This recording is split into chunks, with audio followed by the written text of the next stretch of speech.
Assalamualaikum warahmatullahi wabarakatuh. Materi hari ini dilanjutkan ke algoritma kriptografi modern bagian kedua. Ini mode operasi Cipperblock. Jadi mode operasi ini berkaitan dengan cara blok dioperasikan. Ada 4 mode operasi Cipperblock, yaitu Electronic Code Book atau ECB, ada Cipperblock Chaining CBC, ada Chipper Feedback CFB, dan Output Feedback OFB. Electronic Code Book atau ECB, jadi setiap blok plaintext PKI dienkripsi secara individual dan independen menjadi blok ciphertext CKI. Enkripsi sama dengan ciphertext sama dengan enkripsi K ke plaintext KI. Deskripsi ini plaintext sama dengan dekripsi K cipher KI. Yang dalam hal ini PKI dan CKI masing-masing blok plaintext dan ciphertext KI. Ini skemanya, gambar 9.4, skema enkripsi dan dekripsi dengan mode ECB. Contoh misalnya plaintext ada deretan biner seperti ini, terus menjadi blok dirubah menjadi 4 bit, jadi seperti ini: 1010, 0010, 0011, 1010, 1001, dan dikonversi dalam hexa ini A23 A9, dan kunci juga harus 4 bit. Ini contohnya 1011. Nah, misalkan kunci enkripsi E yang sederhana adalah XOR-kan blok plaintext PKI dengan K, kemudian geser secara wrapping bit-bit dari PKI di XOR-kan K satu posisi ke kiri. Enkripsi, jadi tadi plaintextnya yang sudah dirubah menjadi 4 bit setiap blok, dan juga ini adalah kuncinya sama, satu bloknya 4 bit. Hasil XOR-nya seperti ini jadinya ya, 0 ketemu 1 jadi 1, 1 ketemu 1 jadi 0, 0 ketemu 0, 1 ketemu 1 jadi 0. Kalau yang sama berarti jadinya 0. Terus sudah itu dapat, terus geser 1 bit ke kiri, jadi 1 bit ini geser ke kiri, hasilnya jadi 0, 0, 1, 0.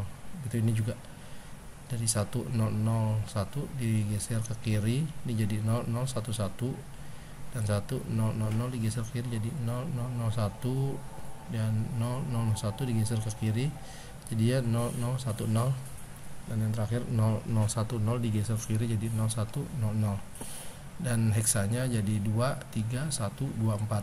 Jadi hasil enkripsi plaintext A23 A9 ini plaintextnya, ini menjadi 23124.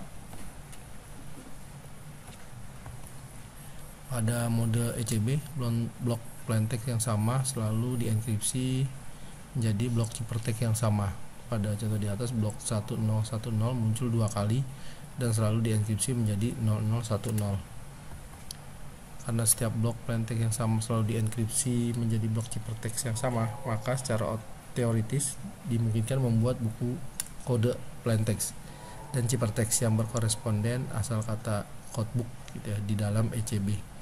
Jadi ada plaintextnya ini 000, jadi ciphertextnya jadi 0100. Ini menjadi codebooknya, kodenya. Namun semakin besar ukuran blok, semakin besar pula ukuran buku kodenya. Misalnya jika blok berukuran 64 bit, maka buku kode ini terdiri dari 2 pangkat 64 dikurang 1 buah kode entry, yang berarti terlalu besar untuk disimpan. Lagi pula setiap kunci ini mempunyai buku kode yang berbeda. Jika panjang plaintext tidak habis dibagi dengan ukuran blok, maka blok terakhir berukuran lebih pendek dari blok-blok lainnya. Untuk itu kita bisa tambahkan bit padding untuk menutupi kekurangan bit blok tersebut. Misalnya ditambahkan bit 0 semua, atau bit 1 semua, atau bit 0 dan bit 1 berselang-seling. Keuntungan mode ECB, karena tiap blok plaintext dienkripsi secara independen, maka kita tidak perlu mengenkripsi file secara linear. Kita dapat mengenkripsi 5 blok pertama, kemudian blok-blok di akhir, dan kembali ke blok di tengah, dan seterusnya. Mode ECB cocok untuk mengenkripsi arsip atau file yang diakses secara acak, misalnya arsip-arsip basis data. Jika basis data dienkripsi dengan mode ECB, maka sembarang record dapat dienkripsi atau didekripsi secara independen dari record lainnya. dengan asumsi setiap record terdiri dari jumlah blok diskrit yang sama banyaknya. Kedua, kesalahan 1 bit atau lebih bit pada blok ciphertext hanya mempengaruhi ciphertext yang bersangkutan pada waktu dekripsi. Blok ciphertext lainnya bila didekripsi tidak terpengaruh oleh kesalahan bit ciphertext tersebut. Kelemahan ECB, karena bagian plaintext sering berulang sehingga terdapat blok-blok plaintext yang sama, maka hasil enkripsinya menghasilkan blok ciphertext yang sama. Contoh berulang itu ada spasi panjang, mudah diserang secara statistik. Pihak lawan dapat memanipulasi ciphertext untuk membodohi atau mengelabui penerima pesan. Misalnya contoh, seseorang mengirim pesan, uang ditransfer 51 juta rupiah. Ini Anda kriptoanalis mengetahui ukuran blok sama dengan 2 karakter 16 bit, spasi diabaikan. Blok-blok ciphertextnya ada cipher 1, 2, 3, 4, seterusnya sampai C16. Misalnya kriptoanalis berhasil mendekripsi keseluruhan blok ciphertext menjadi plaintext semula. Nah, kriptoanalis ini bisa membuang blok ciphertext ke 8 dan 9. Ya, jadi dibuang yang blok ke 8 dan 9. Dan penerima pesan mendekripsi ciphertext yang sudah dimanipulasi dengan kunci yang benar, ini menjadi uang ditransfer 1 juta rupiah. Jadi berubah pesannya karena dekripsi menghasilkan pesan yang bermakna, maka penerima menyimpulkan bahwa uang yang dikirim kepadanya sebesar 1 juta rupiah. Cara mengatasi kelemahan ini, enkripsi tiap blok individual tergantung pada semua blok sebelumnya. Akibatnya blok plaintext yang sama dienkripsi menjadi blok cipher berbeda. Sistem ini mendasari blok mode cipher blockchaining. Nah, ini cipher blockchaining atau CBC tujuannya membuat ketergantungan antar blok. Jadi setiap blok ciphertext itu bergantung tidak hanya pada blok plaintextnya tapi juga pada seluruh blok plaintext sebelumnya. Hasil enkripsi blok sebelumnya diumpan balikan ke dalam enkripsi blok yang current. Contohnya seperti ini, gambar 8.5 ini skema enkripsi dan dekripsi dengan mode CBC. Jadi hasil dari perhitungan yang pertama ini akan dibawa ke perhitungan yang selanjutnya, ke plaintext yang kedua atau ketiga. Itu juga deskripsinya. Ini akan digunakan untuk dekripsi ke P1 atau P2 selanjutnya. Enkripsi blok pertama memerlukan blok semu atau C0 yang disebut IV, initialization vector. IV ini dapat diberikan oleh pengguna atau dibangkitkan secara acak oleh program. Pada dekripsi, blok plaintext diperoleh dengan mengeksorkan IV dengan hasil deskripsi terhadap blok ciphertext pertama. Misalnya contoh sini plaintext tadi contoh 9.6 ya. Ini kita jadi pecah di blok 4 bit. Nah, dalam heksanya adalah A2, 3, A9. Kuncinya ini 1011 ya, panjangnya 4 bit. Atau dalam notasi heksnya adalah B, sedangkan IV yang digunakan seluruhnya bit 0. Jadi C0 ini sama dengan 0. Nah, C1 ini peroleh sebagai berikut. Jadi plaintext 1 dieksorkan dengan C0 IV-nya ya, dan hasil menghasilkan 1010. Nah, enkripsikan hasil ini dengan fungsi E sebagai berikut gitu ya. Jadi nanti dieksorkan dengan kunci, nanti hasilnya 001. Terus geser hasil ini 1 bit ke kiri, jadi ya 0010. Jadi C ke 1 ciphertext ke 1 ini sama dengan 0010 atau 2 dalam heksa. Nah, untuk ciphertext kedua diperolehnya jadi plaintext kedua ya, dieksorkan dengan C pertama. Ini plaintext kedua dieksorkan dengan C yang pertama ini, jadi XOR hasilnya 0 semua. Dan terus hasilnya ini dieksorkan dengan K kunci, hasilnya 1011. Setelah didapat digeser 1 bit ke kiri, hasilnya 0111. Jadi C2 sama dengan 0111 atau 7 dalam heksa. Nah, C3 diperoleh sebagai berikut. Plaintext ketiga dieksorkan dengan C2 yang tadi dapat 7, masihkan 0100. Nah, 011 ini 0100 ini dieksorkan dengan kunci, menghasilkan 111, geser juga sama aja 111 atau F. Dan demikian seterusnya hingga plaintext dan ciphertextnya adalah plaintextnya misalnya A2, 3, A9 ini dengan ECB yang menghasilkan 23124, sedangkan mode CBC 27FBF, jadi beda hasilnya. Ini yang CBC ini yang sudah ketergantungan dengan blok sebelumnya. Keuntungan mode CBC, karena blok-blok plaintext yang sama tidak menghasilkan blok ciphertext yang sama, maka cryptanalysis menjadi sulit. Inilah mengapa alasan penggunaan mode CBC ini digunakan. Kelemahannya, mode CBC, kesalahan 1 bit pada sebuah blok plaintext akan merambat pada blok ciphertext yang berkoresponden dan semua blok ciphertext berikutnya. Kedua, tapi hal ini berkebalikan pada proses dekripsi. Kesalahan 1 bit pada blok ciphertext hanya mempengaruhi blok plaintext yang berkoresponden, dan 1 bit pada blok plaintext berikutnya pada posisi bit yang berkoresponden pula. Jadi dia pengaruh terhadap dekripsi untuk kesalahan 1 bloknya. Ada juga cipher feedback atau CFB. Ini mengatasi kelemahan pada mode CBC jika diterapkan pada komunikasi data pada ukuran blok yang belum lengkap. Data dienkripsikan dalam unit yang lebih kecil daripada ukuran blok. Unit yang dienkripsikan dapat berupa bit per bit, jadi seperti cipher aliran, jadi ada 2 bit, 3 bit, dan seterusnya. Bila unit yang dienkripsikan 1 karakter setiap kalinya, maka mode CFB disebut CFB 8 bit, 1 karakter. CFB n bit ini mengenkripsi plaintext sebanyak n bit setiap kalinya. N lebih kecil atau sama dengan M. Nah, M ini adalah ukuran bloknya. Dengan kata lain, CFB ini mengenkripsi cipher blok seperti pada cipher aliran. Mode CFB membutuhkan sebuah antrian atau queue yang berukuran sama dengan ukuran blok masukan. Tinjau mode CFB 8 bit yang bekerja pada blok berukuran 64 bit setara dengan 8 byte pada gambar berikut. Ini. Jadi secara formal mode CFB n bit dapat dinyatakan sebagai berikut. Misalnya proses enkripsinya, ciphertext ke I sama dengan plaintext ke I dieksorkan dengan MSB M kurung enkripsi K jadi X ke I. Nah, yang di dalam ini X itu isi antrian dengan X ke I adalah IV-nya, yaitu fungsi enkripsi dengan algoritma cipher block. K itu kunci, M panjang blok enkripsi, N itu panjang unit enkripsi. MSB itu most significant byte, LSB less significant byte.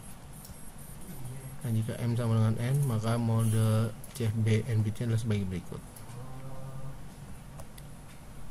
Dari gambar tadi bahwa ciphertext ke I sama dengan plaintext ke I dieksorkan dengan enkripsi K kurung ciphertext ke I dikurang 1 ditutup kurung. Begitu juga dengan plaintextnya. Nah, dalam hal ini C ke 0 sama dengan IV. Jadi kesalahan 1 byte pada blok plaintext akan merambat pada blok ciphertext yang koresponden dan blok ciphertext selanjutnya pada proses enkripsi. Nah, ini kebalikan terjadi pada proses dekripsi seperti CBC. Terus ada juga output feedback OFB. Mode OFB mirip dengan mode CFB, kecuali n bit dari hasil enkripsi terhadap antrian disalin menjadi elemen posisi paling kanan di antrian. Deskripsi dilakukan sebagai kebalikan dari proses enkripsi. Ini gambar mode OFB 8 bit yang bekerja pada blok berukuran 64 bit. Ini setara dengan 8 byte. Ada antrian 8 byte shift registernya, terus ada leftmost byte ya untuk enkripsi, ini juga untuk dekripsi. Dan jika M sama dengan N, maka mode OFB n bit adalah pada gambar berikut. Jadi ini plaintext ke I, ini yang menghasilkan ciphertext min I enkripsi ya. Jadi hasilnya akan dieksorkan dengan plaintext ke I, hasilnya ciphertext ke I. Dan nanti hasilnya ini ke enkripsi dan hasilnya akan di plaintext ke I plus 1 seperti itu selanjutnya. Kesalahan 1 bit pada blok plaintext hanya mempengaruhi blok ciphertext yang koresponden saja. Begitu pada proses dekripsi, kesalahan 1 bit pada blok ciphertext hanya mempengaruhi blok plaintext yang bersangkutan saja. Karakteristik kesalahan macam ini cocok untuk transmisi analog yang digitalisasi seperti suara atau video, yang dalam hal ini kesalahan 1 bit dapat ditolerir tapi jalanan kesalahan ini tidak diperbolehkan. prinsip-prinsip perancangan chipper block. Jadi ada prinsip confusion dan diffusion dari Shannon, terus juga chipper berulang, jaringan Vestel, dan kotak S atau S-box. Prinsip confusion dan diffusion dari Shannon ini banyak algoritma kriptografi klasik yang telah berhasil dipecahkan karena distribusi statistik plaintext dalam suatu bahasa diketahui. Claude Shannon dalam makalah klasiknya di tahun 1949, Communication Theory of Secrecy System, memperkenalkan prinsip confusion dan diffusion untuk membuat serangan statistik menjadi rumit. Dua prinsip tersebut menjadi panduan dan merancang algoritma kriptografi. Dalam merancang algoritma kriptografi, satu, confusion. Prinsip ini menyembunyikan hubungan apapun yang ada antara plaintext, ciphertext, dan kunci. Prinsip confusion membuat kriptoanalisis frustasi untuk mencari pola statistik yang muncul pada ciphertext. One-time pad adalah contoh algoritma yang confuse. Confusion dapat direalisasikan dengan menggunakan algoritma substitusi yang kompleks. Contohnya DES ini mengimplementasikan substitusi dengan menggunakan kotak S-box atau kotak S. Diffusion, prinsip ini menyebarkan pengaruh satu bit plaintext atau kunci ke sebanyak mungkin ciphertext. Sebagai contoh, pengubahan kecil pada plaintext sebanyak 1 atau 2 bit ini menghasilkan perubahan pada ciphertext yang tidak dapat diprediksi. Mode CBC dan CFB ini menggunakan prinsip ini, diffusion, dan pada algoritma DES, diffusion direalisasikan dengan menggunakan operasi permutasi. Chipper berulang, fungsi transformasi sederhana yang mengubah plaintext menjadi ciphertext diulang sejumlah berapa kali. Pada setiap putaran digunakan kunci subkey atau kunci putaran round key yang dikombinasikan dengan plaintext. Chipper berulang dinyatakan misal sebagai CKI sama dengan fungsi ini chipper KI min 1, K ke I ya. Ini adalah 1,2 atau sampai R ini adalah jumlah putarannya. K ini adalah upah kunci atau subkey pada putaran CI. Ini F ini fungsi transformasi. Di dalam terdapat operasi substitusi, permutasi, dan atau ekspansi dan kompresi. Plaintext dinyatakan dengan C0 dan ciphertext dinyatakan dengan CR. Jaringan Vestel network seperti ini ya. Jadi saling hasilnya nanti akan dipindahkan gitu ya, terkait seperti ini. Dan Vestel banyak dijumpai pada algoritma kriptografi, misalnya DES, Loki, Ghost, Veil, Lucifer, Blowfish. Karena model ini bersifat reversible untuk proses enkripsi dan dekripsi. Jadi sifat reversible ini membuat kita tidak perlu membuat algoritma baru untuk mendekripsi ciphertext menjadi plaintext. Dan sifat reversible ini tidak bergantung pada fungsi F, sehingga fungsi F dapat dibuat serumit mungkin. Kotak S atau S-box. Kotak S adalah matriks yang berisi substitusi sederhana yang memetakan satu atau lebih bit dengan satu atau lebih bit yang lain. Pada kebanyakan algoritma chipper block, kotak S memetakan M bit masukan menjadi N bit keluaran, sehingga kotak S tersebut dinamakan kotak M kali N S min box. Kotak S ini merupakan satu-satunya langkah terlanjar di dalam algoritma karena operasinya adalah lookup table. Masukan dari operasi lookup table dijadikan sebagai indeks kotak S dan keluarannya adalah entry di dalam kotak S. Misalnya contoh, ada kotak S dalam algoritma DES adalah 6 kali 4 S-box yang berarti memetakan 6 bit masukan menjadi 4 bit keluaran. Salah satu kotak S yang ada dalam algoritma DES adalah contohnya sebagai ini. Baris diberi nomor dari 0 sampai 3. Kolom diberi nomor dari 0 sampai 15. Masukan untuk proses substitusi ini adalah 6 bit. Nomor baris dari tabel ditunjukkan oleh string bit B1, B6 ini dinyatakan 0 sampai 3 desimal. Nomor kolom ditunjukkan oleh string bit B2, B3, B4, B5 dinyatakan 0 sampai 15. Misalnya masukannya adalah 1, 1, 0, 1, 0, 0. Nomor baris tabel ini sama dengan 1, 0. Ini baris kedua. Nomor kolom tabel itu 1, 0, 1, 0. Kolom 10. Jadi substitusi untuk 1, 1, 0, 1, 0, 0 adalah entry pada baris 2 dan kolom 10, yaitu 0, 1, 0, 0 atau 4 desimal. Nah, di sini mempunyai 8 buah kotak S. Ini pada AS, kotak S-nya hanya ada satu buah untuk AS. Seperti ini kotak Xbox ya. Misalnya ini ada 19, A0, 9A, E9, juga dilihat terhadap kotak ini. Ini adalah baris, ini adalah kolom. Jadi lihat baris pertama, kolom ke-9 ini menghasilkan D4. Atau misalnya baris A terus 0. Nah, ini bisa kita lihat ini E0 gitu selanjutnya. Terima kasih.